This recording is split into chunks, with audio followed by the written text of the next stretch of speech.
Hai, Shalom Raja Wali. Apa kabar kamu yang ada di rumah pada saat ini? Jadi terima kasih kepada semua kamu atas kesetiaan bersama dalam ibadah online Raja Wali Ministry. Jadi pada kali ini kita akan melompat satu pasal sebab di pasal yang ke-11 kita sudah settle pada minggu lepas. Jadi pada minggu ini kita akan membicarakan apa yang tercatat di dalam 1 Samuel 12, ya. Di sini banyak hal yang terjadi yang sangat menyedihkan, seperti kata orang Melayu dulu mengatakan setiap pertemuan ada perpisahan. Jadi kenapa hal ini terjadi? Apa yang membuatkan hal ini terjadi? Kita akan melihat pada hari ini dan kita akan belajar dan apa yang kita dapat pelajari daripada apa yang tercatat dalam 1 Samuel pasal yang ke-12. Jadi saya percaya semua kita telah ready dan kita bersiap sedia di dalam belajar dan mempelajari apa yang tercatat di dalam 1 Samuel pasal yang ke-12 ini. Ya, adakah kamu sudah siap? Sekiranya kamu semua sudah ready dan kamu sudah siap, saya akan memimpin kita di dalam doa. Mari kita berdoa terlebih dahulu. Segala puji, hormat, syukur kami ya Tuhan, kami menyerahkan ibadah online kami ke dalam tangan Kau. Biar Engkau Tuhan terus berbicara kepada kami, biar Engkau Tuhan melewati kami ya Tuhan, baik kami di dalam KMD, baik maupun kami berada di rumah sendiri, maupun kami sedang dalam keluarga. Kami percaya kami sedang belajar apa yang telah Kau ajar di dalam Alkitab, dan melalui 1 Samuel ini ya Tuhan, kami dapat membangun iman Kristian kami supaya kami lebih kuat, supaya kami lebih mengetahui apa yang Tuhan rencanakan di dalam kehidupan kami. Dan saat ini kami menyerahkan ibadah online kami ke dalam tangan Kau. Dan kami percaya biar Engkau Tuhan terus berbicara kepada kami. Terima kasih ya Tuhan. Di dalam nama Tuhan Yesus kami telah berdoa. Setiap yang percaya katakan, amin. Jadi thank you kepada tim Present Worship yang telah memimpin kita di dalam ibadah online. Jadi pada kali ini, mari kita mempersiapkan diri kita terlebih dahulu dengan buku nota dan pensel dan Alkitab kita supaya kita tidak ketinggalan di dalam belajar firman Tuhan. Alright, jadi pada kali ini saya berharap semua kita apabila selesai saja ibadah, kita membaca kembali apa yang tercatat di dalam 1 Samuel. Sebab sekiranya saya membaca seluruh pasal 12, nanti tidak ada masa untuk kita tunggu ya, sebab kita punya masa pun sangat terhad juga, betul? Alright. Jadi apa yang kita baca, apa yang kita pelajari pada hari ini, bahawa kita berada di dalam satu sikap bahawa perpisahan Samuel kepada bangsa Israel. Kenapa berpisah? Di dalam isi surat yang dimulai dengan penyataan Samuel mengenai kesetiaannya kepada kebenaran selama dia memimpin orang Israel, rakyat. Di ayat yang ketiga dan keempat menyatakan integriti Samuel sebagai seorang pemimpin. Dia tidak pernah memeras sesiapapun dan tidak pernah merugikan sesiapapun. Dan dia juga pemimpin yang sangat setia sehingga akhir masa dia menjabat sebagai hakim ataupun seorang nabi yang sedang yang memerintah Israel pada masa itu. Dan tidak ada satu orang pun dapat mengatakan bahawa dia pernah menerima sogokan ataupun rasuah ataupun pernah melakukan kekerasan. Hakim yang terakhir, orang Israel ternyata adalah hakim yang sangat baik dan setia kepada Tuhan. Tetapi sekarang adalah waktunya Tuhan dipimpin oleh Saul, sang Raja Israel, iaitu Raja yang pertama. Oleh sebab itu, kenapa di bahagian pertama pasal 12 ini sangat menyedihkan. Sebab ini masanya Samuel sebagai nabi, sebagai hakim orang Israel memberi satu legasi yang sangat baik. Dia tinggalkan baik, dia telah membuat yang terbaik, dia tidak meninggalkan nama buruk sebagai seorang hakim dan membawa nama Tuhan itu sebagai satu perkara yang buruk, ya. Nah, di sini kita lihat, oke, dan saya sudah memberi kita satu tema dan sesuai pada hari ini, yaitu legasi Samuel kepada Saul. Oke, kamu tahu apa itu legasi? Legasi adalah warisan, oke, waris ataupun kita memberi, itu adalah warisan kita yang akan kita tinggalkan kepada orang. Contoh, oke, apa yang kita dapat lihat? Apakah legasi yang Pastor Lita dan Pastor Andrew telah berikan kepada kita, yaitu kita boleh lihat ada beberapa pemimpin yang boleh memimpin Raja Wali sepanjang Raja Wali ini tidak ada pastor, ya. Jadi kita boleh lihat juga ini merupakan satu legasi. Okay, apa yang Pastor Lita dan Pastor Andrew tinggalkan kepada saya adalah Raja Wali, seorang sekumpulan anak muda yang sangat luar biasa dalam melayani Tuhan. Ini merupakan legacy, ya. Apa contoh satu lagi adalah legacy adalah sikap dan karakter kita tinggalkan dan kita berikan kepada anak-anak kita. Contoh bagi kamu yang sudah ada anak, kamu tinggalkan legacy yang baik kepada mereka. So kalau kamu tinggalkan legacy yang tidak baik, yang jahat, akan menjadi satu kesan dan impact kepada anak kamu nanti ataupun orang yang akan meneruskan legasi kamu, ya. Itu yang kita dapat pelajari pada hari ini, yaitu legasi Samuel kepada Saul. Nah, hal yang berikut daripada ayat yang diperkatakan oleh Samuel, dia mengingatkan kembali kepada bangsa Israel untuk takut akan Tuhan. Okay? Takut akan Tuhan. Sejarah Israel bukanlah sejarah yang membanggakan. Israel dicatat berkali-kali tidak setia kepada Tuhan. Kerana itu Tuhan menghukum mereka dengan memberikan musuh-musuh yang kuat untuk menaklukkan mereka. Tapi bahkan ini Samuel tidak ingin bangsa itu hanya meningkat sejarah yang lampau dengan segala kerosakan nenek moyang mereka. Mengingat betapa rosaknya kita pada masa lalu dan membuatkan kita bertobat kepada Tuhan Yesus. Tuhan Yesus sering dan memperingatkan dengan keras ahli-ahli Taurat dan orang-orang Farisi yang sangat rindu, sangat sayang dengan dosa mereka, dosa nenek moyang mereka, tetapi mereka tidak sedar kalau merekalah yang melakukan dosa yang terbesar dengan membunuh Tuhan Yesus.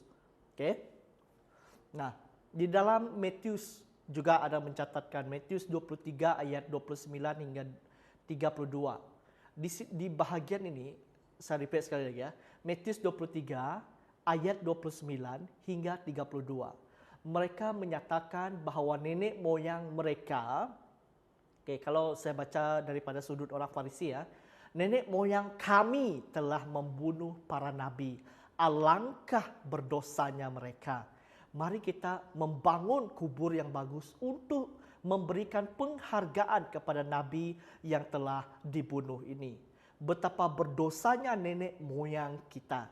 Tetapi Tuhan Yesus terus dikatakan macam ini. Celaka kamu. Wah, Tuhan Yesus guna perkataan celaka. Siapakah yang celaka? Bukan nenek moyang mereka, tetapi mereka sendiri, orang Farisi itu sendiri yang celaka, ya, yang telah membunuh nabi-nabi. Bukan orang Israel zaman dahulu, tetapi pada hari ini, yaitu zaman para ahli Taurat dan orang-orang Farisi. Di sini kita tahu, di sini kita belajar ada banyak kita seperti orang Farisi ini.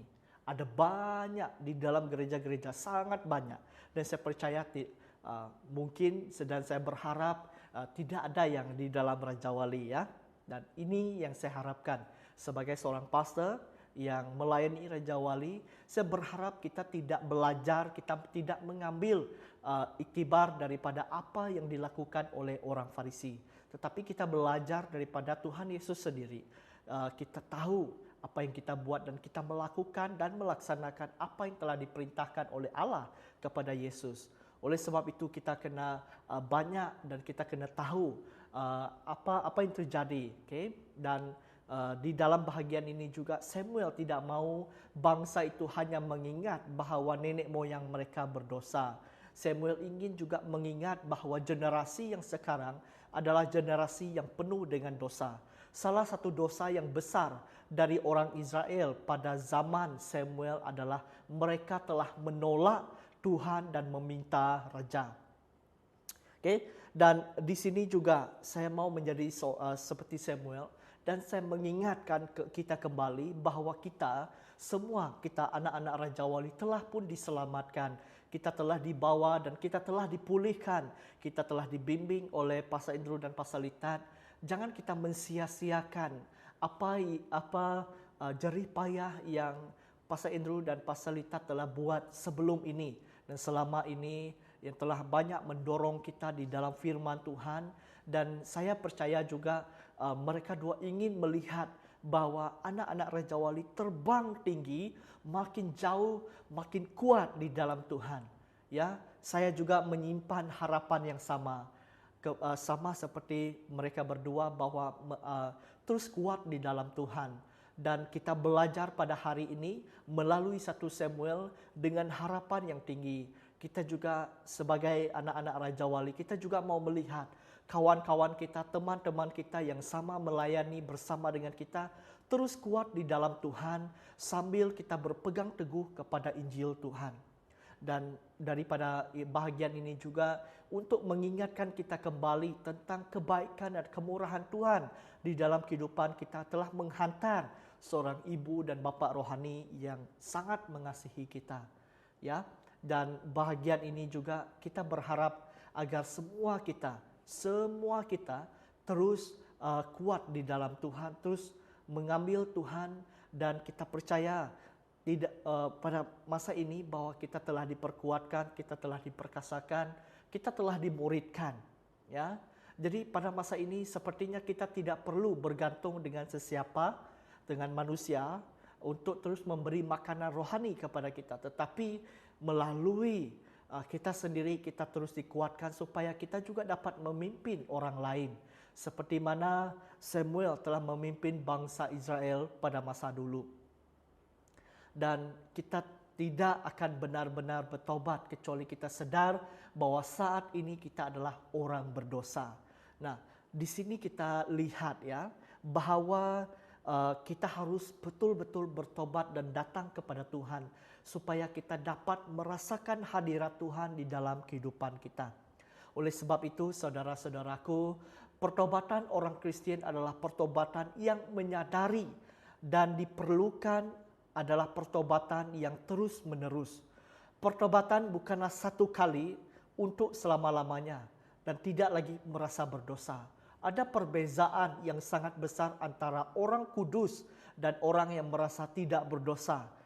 Merasa tidak berdosa tidak berarti sungguh-sungguh tidak berdosa. Nah, di bahagian ini Samuel mengingatkan kembali kepada bangsa Israel bahwa mereka sedang berdosa karena mereka meminta seorang raja.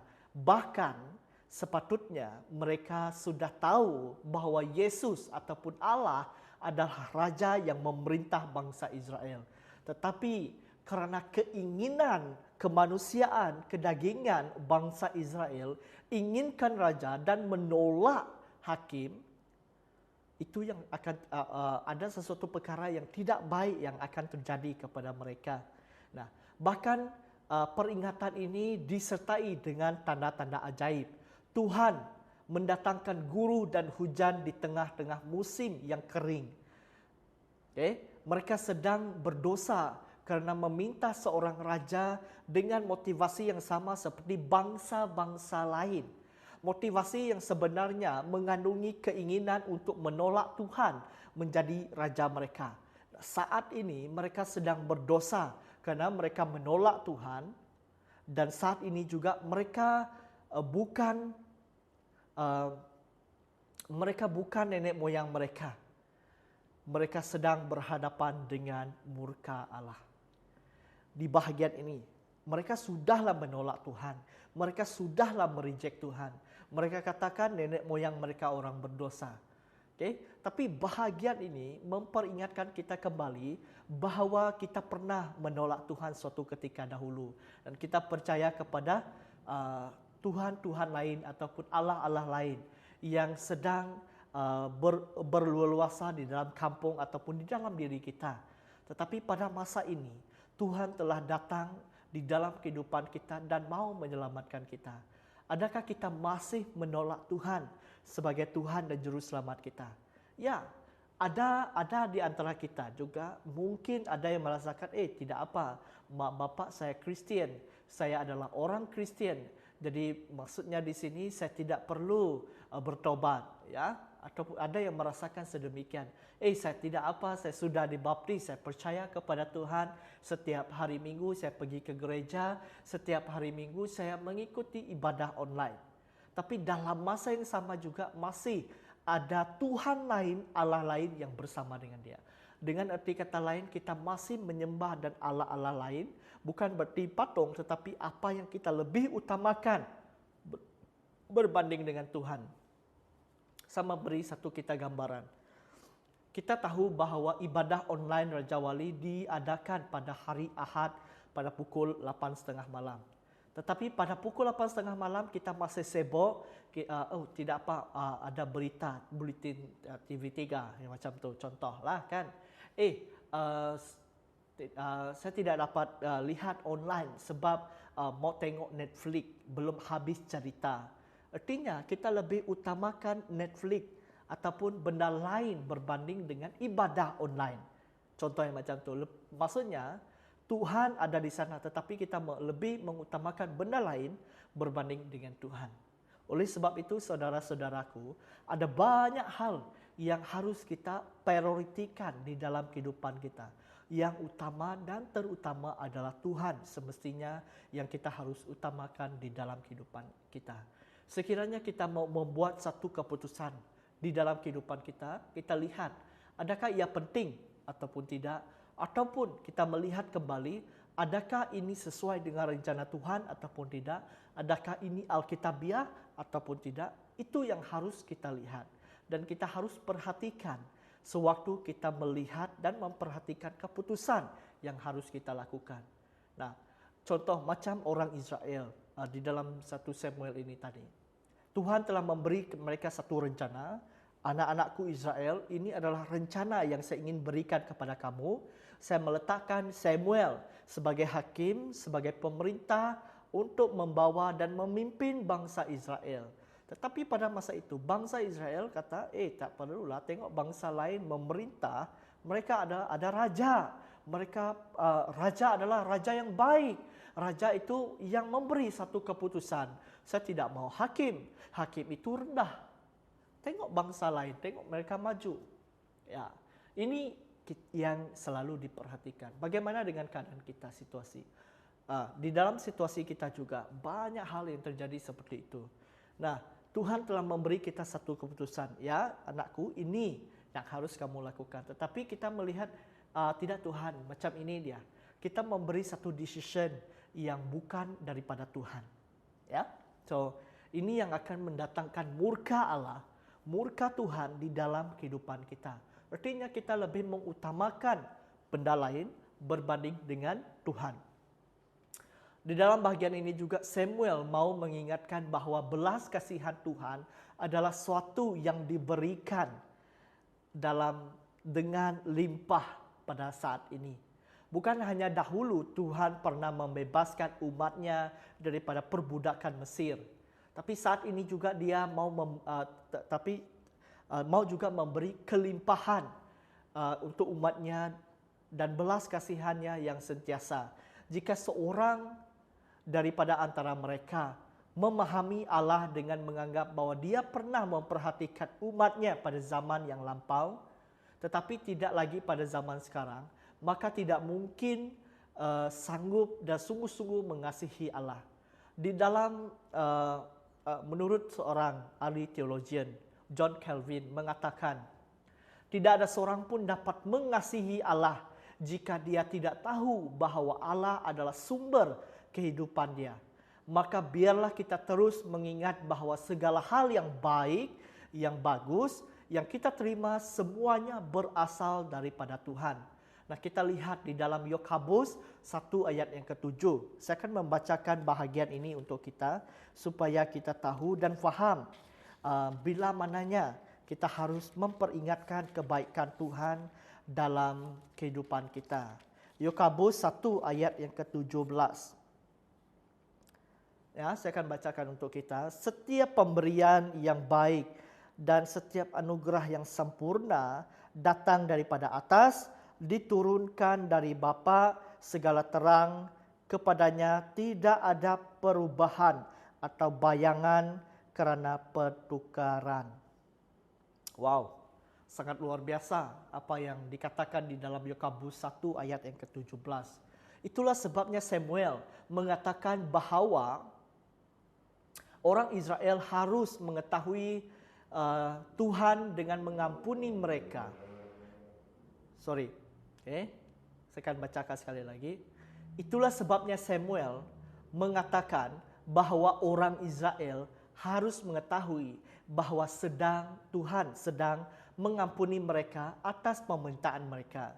Bahkan Tuhan sudah memberikan bukti bahawa dia sudah mengampuni keberdosaan Israel yang menginginkan seorang raja dan tidak mau Tuhan berkuasa di atas mereka. Israel menginginkan seorang raja kerana tidak mahu Tuhan berkuasa atas mereka. Tuhan memberikan bukti itu melalui dan mengangkat Saul menjadi raja dan memimpin dia serta seluruh Israel untuk berperang dan menakluki bangsa Amon. Kalau dahulu Tuhan mendengar seruan Israel dan memberikan kepada mereka pembebasan melalui para hakim, maka sekarang Tuhan mendengar seruan mereka dan memberikan kepada mereka pembebasan melalui Raja Saul. Nah, ada banyak perkara yang Tuhan telah laksanakan dan lakukan. Meskipun itu bukan rencana Tuhan, tetapi Tuhan, tidak apalah, saya akan lakukanlah juga untuk kamu. Macam Eric selalu kata dengan saya, tak apalah, cincailah, semacam tu, kan? Nah, selalu pesan lain lagi yang lalu apa lagi pesan yang dikatakan Samuel? Samuel memberikan peringatan sekali lagi kepada bangsa Israel untuk takut akan Tuhan dan setia beribadah kepada Dia dan hanya kepada Dia saja. Dan tidak ada satu momen lagi di manapun orang Israel boleh merasa aman dari godaan untuk meninggalkan Tuhan. Godaan untuk menyembah ilah-ilah lain bukan ancaman masa lalu yang sudah lewat, tetapi merupakan ancaman yang senantiasa ada untuk menyeret dan menjatuhkan Israel ke dalam penyembahan berhala. Jika Israel gagal untuk mempertahankan kesetiaan kepada Allah, maka Allah akan membuang Israel maupun raja mereka. Ini merupakan peringatan yang sangat sayang. Because I love you, ini sangat tegas sekali apa yang diperkatakan Samuel kepada bangsa Israel. Mereka dipimpin oleh raja yang tidak mau menyembah Tuhan dan akhirnya membuatkan seluruh bangsa Israel jatuh ke dalam dosa. Nah, inilah sebab dan akibat sekiranya kita memilih dan mengikuti rencana kita sendiri. Sekiranya kita mengikuti rencana kemanusiaan kita. Di dalam bahagian ini juga ada 3 hal yang ingin kita pelajari dan kita telah rombak kembali, yaitu Samuel menyatakan harapan yang sangat besar supaya Tuhan jangan membuang umatnya demi namanya yang agung. Ini yang tercatat di ayat yang ke-22. Dia juga tetap mendoakan umat Allah ini, tetapi dia telah memberikan peringatannya juga jika Israel dan seluruh rakyat terus-menerus membuat jahat, maka Tuhan akan melenyapkan mereka. Nah, apakah 3 hal tersebut yang kita boleh pelajari? Yang pertama, mari kita sadar sekiranya kita pada saat ini adalah orang-orang berdosa yang masih penuh dengan kecemaran, kita harus menyadari bahwa dosa-dosa kita yang sudah lalu tetaplah merupakan bahaya besar yang sanggup menjatuhkan kita pada saat ini. Marilah kita hidup dengan hati yang berhati-hati. Wah, ya, kita hidup yang dengan berhati-hati untuk tetap mentaati Tuhan dengan setia. Kita aware dengan keadaan sekeliling. Di dalam firman Tuhan menyatakan bahwa singa mengaum-ngaum untuk mencari mangsanya. Begitu juga dengan iblis. Sekiranya kita tidak sedia, kita tidak ready, inilah masanya iblis akan mencuba dan menjatuhkan kita. Marilah kita hidup dengan kita tahu, kita aware dengan apa yang berada di sekeliling kita. Kita tidak merasa kuat, tetapi kekuatan yang besar adalah daripada Tuhan sendiri. Dan kita sedar dengan kelemahan kita dan kita kena bergantung sepenuhnya kehidupan kita kepada Tuhan. Bagian yang kedua, kita juga harus tahu dan kita harus merenungkan tentang pengampunan Allah yang diberikan pada saat ini. Bukan pengampunan yang lalu, tetapi pengampunan yang Tuhan masih rela berikan segalanya kepada kita dan karena ketidaksempurnaan kita. Pengampunan atas segala motivasi, perbuatan, perkataan, bahkan pemikiran yang salah yang Tuhan berikan pada saat ini bagi mereka yang mau mengakui kelemahan-kelemahan dan dosa-dosa mereka dan datang dengan hati yang penuh takut dan gentar. Bukan takut seperti mana kita takut akan hantu, tetapi kita menghormati Tuhan. Kita sadar bahwa Tuhan adalah mempunyai kuasa dan otoriti di dalam kehidupan kita. Oleh sebab itu kita kena tahu bahwa Tuhan adalah satu-satunya yang berdaulat di atas kehidupan kita. Kita kena takut dan hormat, bukan suka-suka hati saja. Ya. Dan ketiga, biarlah kita juga mau dan memberi komitmen baru kita kepada Tuhan senantiasa. Okey, ada satu opportunity yang saya ingin berikan kepada kita anak-anak Raja Wali. Sekiranya ada di antara kamu yang mau melayani di dalam ibadah online, yang mempunyai kerinduan, tidak kisah suara kamu bagus ataupun tidak. Saya ingin ada anak-anak Raja Wali yang berkomitmen penuh, sepenuh-penuhnya untuk melayani. Bukan berkhotbah saja. Kalau kamu mau berkhotbah, puji Tuhan, sila beritahu saya ya. Sekiranya ada di antara kita mau memimpin pujian, mau bermain muzik, apalagi yang kita akan buka dan mau buat editing, mau menjaga YouTube, ya, semua itu adalah pelayanan. Mau menjadi seorang cameraman, videographer, semua itu kita sangat terbuka. Kamu boleh beritahu kepada saya secara directly ataupun kamu boleh beritahu kepada saudara Eric supaya di antara kami dua kami boleh nego dan kita boleh ajar.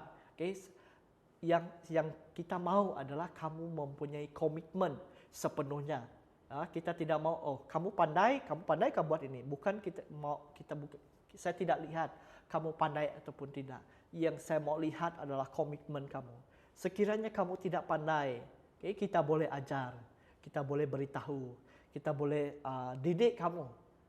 Yang saya mau adalah komitmen daripada kamu. Adakah kamu mau ataupun tidak? Soal pandai dan tidak pandai, buang ke tepi dahulu. Kita boleh ajar kamu. Ya. Dan alangkah indahnya hubungan kita dengan Tuhan. Kalau setiap hari ada hari-hari di mana komitmen terhadap panggilan Tuhan terus menerus diingati dan diperbaharui. Kesegaran hubungan dengan Tuhan adalah di dalam memperbaharui komitmen kita kepada Allah. Ini yang dimaksudkan di sini bukan komitmen hanya sebatas janji yang diucapkan kepada Tuhan atau langkah iman yang diambil maju ketika ada panggilan di dalam sebuah KKR. Saya ingin memberitahu kepada kita, sekiranya ada di antara anak-anak Raja Wali pada masa ini menerima panggilan daripada Tuhan ataupun terpanggil untuk melayani sepenuh masa. Pada masa ini juga kita berdoa kepada Tuhan. Kita beritahu kepada saya ataupun kepada saudara Eric, kita akan berdoa kepada kamu dan kita sesuai dengan iman yang ada pada kamu, kita juga terus akan mendukung kamu di dalam doa. Dan sampai di waktu itu juga kita akan terus mana yang kita dapat tolong, mana yang kita dapat buat, kita akan buat. Okay, kepada kamu yang terpanggil untuk melayani Tuhan. Dalam pembaharuan komitmen yang dimaksudkan adalah momen-momen kehidupan kita yang kita hidupi kembali secara baik dan secara hati maupun pengertian. Marilah sentiasa mengingatkan diri kita tentang siapa Allah di dalam kehidupan kita. Dia telah menyelamatkan kita dan memberi kita damai sejahtera di dalam Kristus. Dia juga yang memimpin seluruh umatnya dan memperbaharui mereka daripada hari ke hari. Sekiranya kasih sayang dan komitmen kita kepada Tuhan selalu segar dan baru dan diperbaharui sehingga kita sanggup menyembah Dia dengan segenap hidup kita. Dan sesuai pada hari ini, kita harus meninggalkan legasi yang ada pada kita kepada generasi yang seterusnya. Mari jemaat Tuhan, saya pimpin kita di dalam doa. Segala puji, hormat dan syukur kami ya Tuhan, kami percaya bahwa Engkau Tuhan Allah yang tidak pernah meninggalkan kami, yang telah memanggil kami keluar daripada kegelapan, kepada terangnya yang ajaib. Pada masa ini ya Tuhan, kami bersyukur karena kami ada kesempatan pada hari ini untuk terus belajar akan firman-Mu. Terima kasih ya Bapa. Di dalam nama Tuhan Yesus kami telah berdoa. Amin. Jadi sekian, sampai di sini saja firman Tuhan dan ibadah online kita pada hari ini. Saya berharap agar kita semua diberkati lewat daripada pengungsian firman Tuhan. Jumpa Anda pada minggu hadapan di waktu dan hari yang sama, di channel YouTube yang sama. Tuhan memberkati.